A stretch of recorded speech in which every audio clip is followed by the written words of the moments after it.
Hello, നമുക്കിനി രണ്ടാക്കുള്ള പൊതിച്ചോറ് ഉണ്ടാക്കിയാലോ? വാ, ആദ്യം ചോറ് ഇട്ട് കൊടുക്കാം. നല്ല ഉപ്പ് എരിവുള്ള ചമ്മന്തി വെച്ച് കൊടുക്കാം കേട്ടോ. കോളിഫ്ലവറും ബീൻസും ക്യാരറ്റും കൂടി ഉണ്ടാക്കിയ വറവാട്ടാ. അപ്പൊ അതും കൂടി വെച്ച് കൊടുക്കാം. അച്ചാർ ഉണ്ടാക്കിയില്ല കേട്ടാ, അതുകൊണ്ട് ഉപ്പിലിട്ട മാങ്ങയാട്ടോ വെക്കുന്നത്. അപ്പൊ ഇതന്നെ മതി നമുക്ക് ഭക്ഷണം കഴിക്കാൻ വേണ്ടിയിട്ട്. അപ്പൊ അത് മുഴുവനായിട്ട് വെച്ച് കൊടുക്കുന്നുണ്ടേ. വറുത്ത മീനും കൂടി വേറെ തന്നെ ഇലയിൽ പൊതിഞ്ഞെടുക്കാം കേട്ടോ. ആരെങ്കിലും മീൻ കഴിക്കാത്ത ആൾക്കാരാണെങ്കിലോ നമുക്ക് ഒരു സൈഡിലേക്ക് വെക്കാം. അപ്പൊ കറി നമുക്ക് കവറിൽ ഒഴിച്ചു കൊടുക്കാം കേട്ടോ. സാമ്പാർ ഉണ്ടാക്കിയിട്ടുള്ളത്. കറി റബ്ബർ ബാൻഡ് വെച്ചിട്ട് ടൈറ്റ് ആക്കി കൊടുക്കാം. അപ്പൊ ഇന്നത്തെ സ്പെഷ്യൽ രണ്ട് പായസം കൂടി വെക്കുന്നത് കേട്ടാ.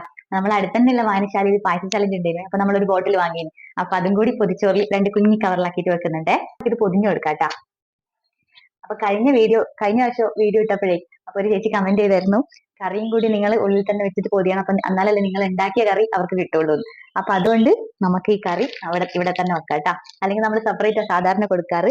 ആ പായസം കൂടി ഇവിടെ വെക്കാം. കറിയും പായസം ഇവിടെ വെച്ചിട്ടുണ്ട് കേട്ടാ. ഇനി നമുക്ക് പൊതിയാം. ഒരു റബ്ബർ ബാൻഡ് കൂടി ഇട്ട് കൊടുക്കാം, വിട്ടുപോകാതിരിക്കാൻ വേണ്ടിയിട്ട്. നമ്മളെ രണ്ട് പൊതിച്ചോറ് റെഡി ആയിട്ടുണ്ട് കേട്ടാ. അപ്പൊ ഇത്രയേ ഉള്ളൂ. ബൈ.